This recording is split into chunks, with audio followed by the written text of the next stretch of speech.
Fala aí pessoal, beleza? Bora lá para mais uma aula. Hoje a gente vai falar de títulos públicos federais, tá? É um outro tipo de título de renda fixa emitido pelo governo, tá? Então é o Tesouro Nacional que vai emitir esses títulos e eles são títulos de renda fixa, uma obrigação cujo rendimento, a taxa de juros é determinada no momento da compra do título e esse rendimento pode ter sua remuneração pré ou pós-fixadas, tá? Então, para os títulos pós-fixados, por exemplo, há diferentes indexadores que variam conforme o tipo.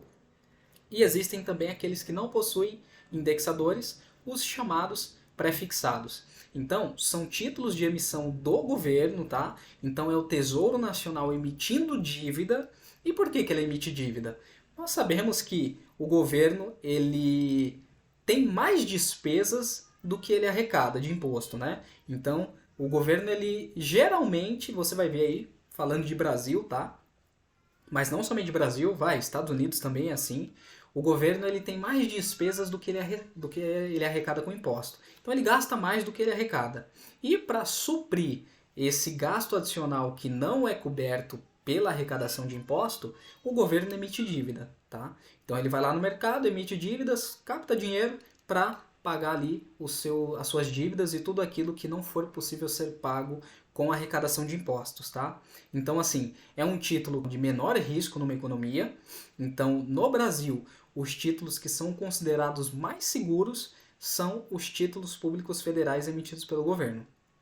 Não somente no Brasil, nos Estados Unidos, qualquer país, o título de maior segurança são os títulos que o governo emite, tá?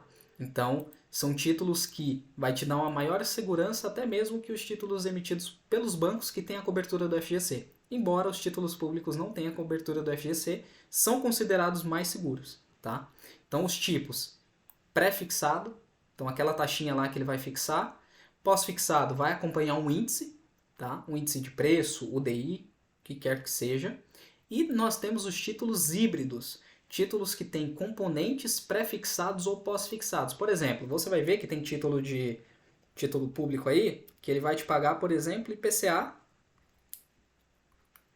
mais 5%. Então é um título híbrido, que ele vai ter um componente de pós-fixado, ele vai acompanhar a evolução do IPCA, mas ele vai te pagar também um pré-fixado, que é os 5%, tá? E a tributação, como é que vai funcionar? A tributação típica de renda fixa, IR e IOF. IR, tabela regressiva, então ele começa lá naqueles 22,5% até chegar ali na alíquota mínima de 15%. E IOF é aquela tabela também regressiva que vai se encerrar com 30 dias. Chegou ao 30º dia de aplicação, você não paga mais IOF, tá bom? Então esses são os principais assuntos que a gente tem para falar dos títulos públicos. Mais para frente a gente vai entrar título por título, quais as características de cada um deles, e eu já te vejo na próxima aula. Um grande abraço e tchau, tchau.